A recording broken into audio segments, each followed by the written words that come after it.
Langsung saja tanpa berlama-lama, please come to the stage. Boleh minta tepuk tangan untuk Kak Kania Cita.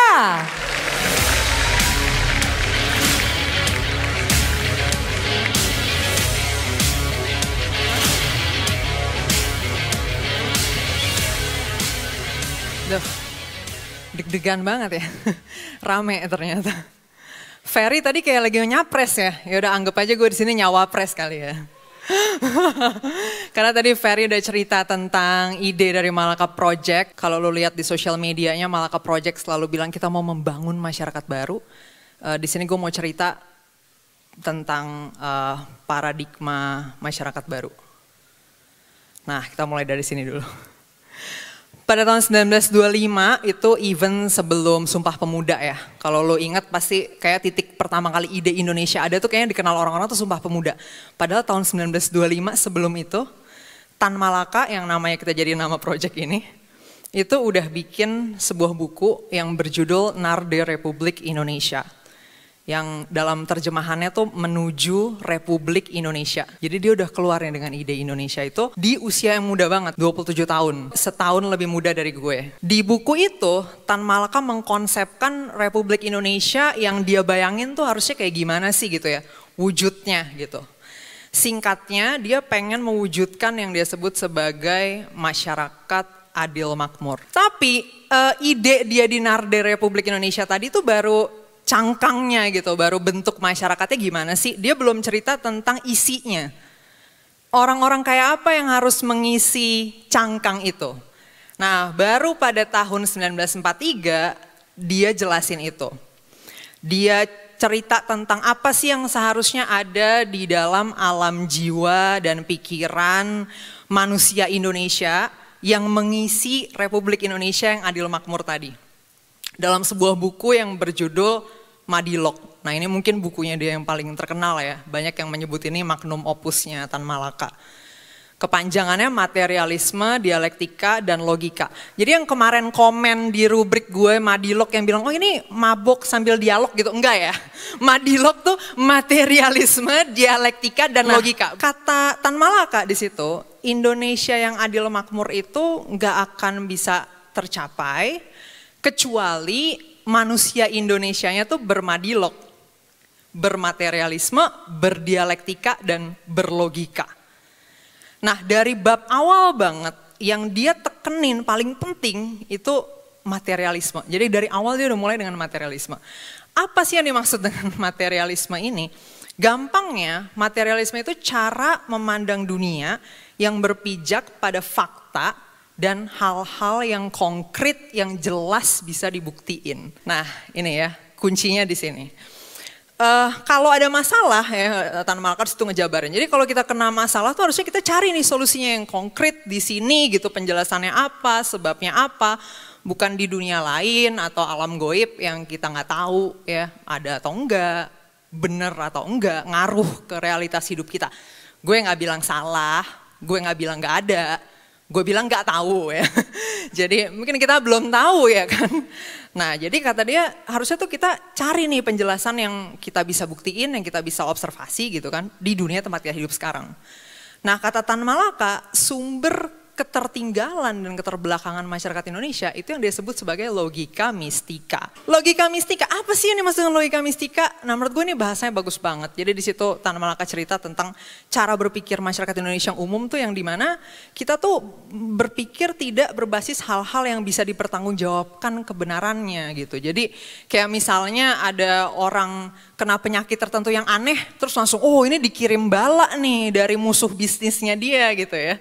Atau tadi gue baru dengar cerita tuh dari Ore ya.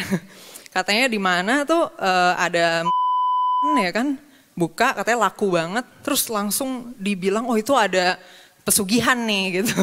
Jadi berpikir dengan basis hal-hal yang ini kurang jelas ya gimana cara buktiinnya gitu kan, gimana cara observasinya. Nah Tan Malaka tuh bilang ini kayak menghambat deh kemajuan kita gitu.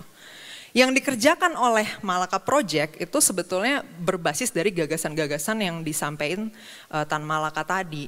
Tentunya karena ada gap sekitar 80 sampai 100 tahun ya dari buku-buku ini terbit sampai sekarang, ya pasti ada yang kita adjust, ada yang kita improve di sana.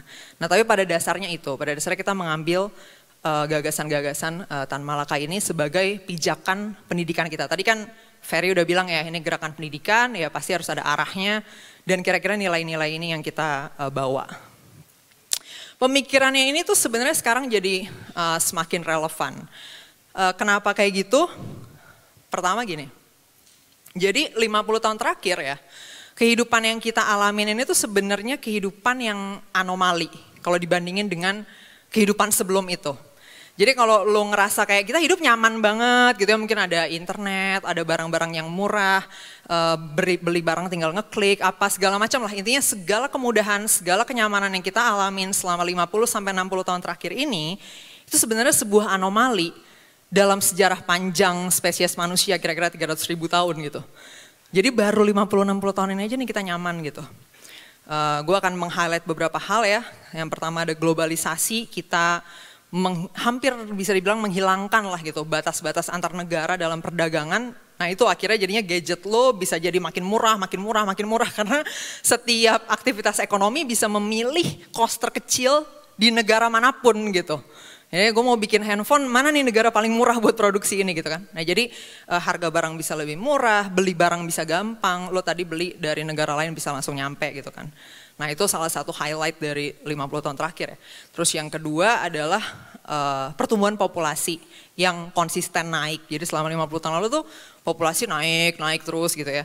Nah dengan orang makin banyak otomatis pertumbuhan ekonomi itu niscaya lah ya gitu. Karena orangnya makin banyak, kebutuhan banyak, ya aktivitas ekonomi makin naik gitu kan. Jadi kita beroperasi dengan asumsi bahwa ekonomi tumbuh tuh niscaya, itu udah pasti gitu loh. Ekonomi pasti tumbuh gitu. Dan gak ada ujungnya pertumbuhan itu. Karena asumsi polanya adalah populasi juga terus naik gitu kan. Minimal pertumbuhan akan datang dari situ. Nah jadi asumsinya adalah pertumbuhan itu mutlak dan nggak ada ujungnya itu ya tadi pertumbuhan populasi. Kemudian paradigma bahwa sumber daya alam tuh seakan-akan nggak terbatas. Jadi kita selama 50 tahun kemarin buang-buang sumber daya tuh nggak ngitung tuh gitu. Kita pakai energi ya, pakai bensin, seenak-enaknya aja lah gitu ya. Naik pesawat berapa berkilo-kilo ya udah gitu. Bahan bakarnya selalu ada. Pakai elektronik, bejibun, listrik selalu tersuplai. Jadi kayak kita belum punya kesadaran bahwa oh alam tuh sebenarnya terbatas, itu baru ya gitu. Jadi selama 50 tahun kemarin kita hidup dengan konsep bahwa sumber daya tuh kayaknya nggak akan habis deh gitu, kayaknya nggak akan ada ujungnya gitu ya. Jadi nggak menghitung gitu bagaimana dampak-dampaknya itu. Nah hari ini kalau lo lihat analisis ekonomi global ya, situasi dunia hari ini, itu sebenarnya kita kayak we're reaching the end of that era gitu. Nah gue mau highlight beberapa perubahan krusial di sini yang menunjukkan bahwa kita sedang berada pada transisi besar-besaran sekarang ini as we speak. Pertama, depopulasi. Nggak tahu mungkin sebagian dari kita udah sering dengar ini ya. Jadi beberapa negara udah menunjukkan mereka sudah mengalami di mana populasi lansianya udah lebih banyak daripada populasi mudanya. Jadi bentuk populasinya gitu kan piramid kebalik gitu ya. Jadi justru generasi mudanya lebih sedikit jauh dibanding generasi tuanya. Dan Indonesia dibilang kita belum ngalamin itu. Iya, tapi trennya udah ke sana. Kita sudah pada tren penurunan pertumbuhan populasi. Nah jadi kita juga masuk dalam tren itu gitu sebenarnya, depopulasi. Nah salah satu efek dari depopulasi yang gak terhindarkan ya degrowth. Tadi lo ingat kan bahwa pertumbuhan ekonomi itu niscaya karena populasi terus naik. Nah sekarang bayangin kebalik nih, populasinya gak naik lagi. Ya otomatis economic growth-nya juga nggak bisa sekonyong-konyong kita anggap niscaya gitu kan. Jadi kita nggak bisa langsung simpulin oh pasti terjadi nih karena populasinya nggak pasti terjadi, populasinya justru turun gitu kan. Mungkin masih tetap bisa ada growth, nah tapi seperti yang tadi juga Ferry sempat sebutin akan lebih menantang untuk bisa menciptakan growth gitu loh. Karena faktor yang tadinya niscaya itu udah nggak ada. Justru populasi sekarang mengalami penurunan dan kita harus mencari jalan atau bahkan mungkin mekanisme baru untuk bisa menghasilkan growth. Berikutnya adalah deglobalisasi. Tadi gue sempat nyebut di awal globalisasi ya kan, dimana barang gampang keluar masuk, capital gampang keluar masuk dari berbagai negara. Nah sekarang tuh justru terjadi yang sebaliknya nih, kita mulai muter balik gitu. Titik awalnya orang sadar adalah pada saat pandemi. Jadi pada saat pandemi kemarin, banyak negara mulai ngerasa globalisasi ini punya masalah gitu. Masalahnya di mana? Masalahnya gini, kayak oh ternyata gue butuh mandiri ya gitu. Ternyata kita nggak bisa nih ada ketergantungan yang besar ke negara lain. Nah akhirnya sekarang banyak negara itu mulai bangun pabrik-pabrik mereka dari hulu ke hilir di dalam negara mereka sendiri. Gitu, dari spare part yang paling kecil sampai jadi barang yang paling kompleksnya di sana semua gitu. Karena mulai melihat adanya masalah dari kebergantungan ke negara lain gitu. Keran ekspor impor banyak mulai nutup, termasuk Indonesia sendiri udah mulai ke sana ya. Nah, karena emang trennya ke sana karena tadi sebenarnya memang ada problem juga dari globalisasi itu kan. Dorongan ke sana juga diperkuat dengan adanya masalah-masalah geopolitik. Yang paling gampang ya invasi Rusia Ukraina kemarin kan yang kemudian menutup ada embargo, jadi gas nggak bisa lewat apa nggak bisa lewat segala macam. Ya akhirnya makin kenceng nih dorongan untuk deglobalisasi. Jadi kita sekarang lagi muter balik gitu ya arusnya. Berikutnya lagi adalah baru yang terakhir ini mungkin yang lu semua udah tahu lah ya, mungkin udah katam di mana-mana karena udah kenceng banget ya, udah populer banget isunya, krisis iklim. Nah tapi mungkin gue mau highlight dikit, sebenarnya kenapa sih kita sampai pada titik krisis iklim ini? Nah pada prinsipnya banget ya, pada prinsip dasarnya banget gitu esensinya, masalahnya tuh ada di gimana emisi yang kita hasilkan atau ekses yang kita hasilkan itu melebihi kapasitas alam untuk menyerap gitu. Jadi sebelumnya kayak gampangnya gini, manusia dan binatang-binatang lainnya itu kan ketika bernapas menghasilkan CO2 ya. Pasti pada tahu ya, menghasilkan karbon dioksida, tahu kan ya? Menghasilkan karbon dioksida ya kan. Nah si karbon dioksida ini dulu-dulu diserap dengan baik nih sama pohon gitu kan, terus diproses lagi jadi O2 gitu-gitu kan. Jadi oksigen lagi gitu. Nah tapi dengan kemajuan kita yang tadi ya dengan segala teknologi apa segala macam tuh somehow tiba-tiba at some point ternyata ekses kita nih nggak bisa diserap lagi nih sama alam. Dan itulah yang kemudian menyebabkan krisis gitu. Dan krisis ini tentunya berdampak ke tadi gimana kehidupan kita jadi bisa terganggu ya. Kayak sekarang mungkin udah mulai ngalamin El Nino parah ya. Siapa sih yang di sini nggak ngerasa kepanasan seminggu 2 minggu atau sebulan belakangan? Mungkin ngerasa kayak Jakarta lebih panas, terus bingung kenapa tiba-tiba panas banget ya? Karena emang beneran sedang terjadi gitu kan krisis ini. Nah semua ini nggak bisa akan hilang dengan begitu aja kecuali we do something about it gitu. Nah dengan masalah-masalah ini tadi, hidup kita tuh jadi nggak bisa normal dengan begitu aja gitu. Jadi kenormalan tuh jadi sesuatu yang mahal, yang kita harus struggle bahkan untuk hal-hal yang paling basic gitu. Bahkan untuk kayak air bersih, udara bersih, gizi dasar kita tuh jadi harus struggle untuk itu. Yang tadinya dulu-dulu tuh itu kayak melimpah aja gitu kan. Nah jadi tadinya something we took for granted terus jadinya malah sekarang jadi suatu kemewahan. Nah disitulah kalau buat gue, personally gue ngeliat disitu exactly urgency dari Madilog. Dulu pada saat dunia itu emang trending up ya, kayak yang tadi gue bilang gitu kan, growth terus tumbuh, sumber daya kayaknya gak ada habisnya. Lu punya pemikiran-pemikiran ngaco, hidup itu akan likely baik-baik aja gitu. Karena ketika lo jatuh pun the world itu bakal lift you up gitu ya. Karena emang trendingnya tuh emang lagi kesana, trennya tuh ke atas gitu kan. Nah tapi kalau sekarang di kondisi transisi dunia yang kayak gini, udah berubah trennya gitu ya. Kita nggak bisa lagi menopang segala masalah besar ini dengan thoughts and prayers. Wishing upon the stars gitu ya. Atau sekarang yang lagi ramai mungkin positive thinking, manifest. Nothing is gonna happen gitu ya dengan kita manifest. Jadi kita mesti pakai nih modified Madilog tadi ya, atau Madilog versi 2023 lah, versi adjusted.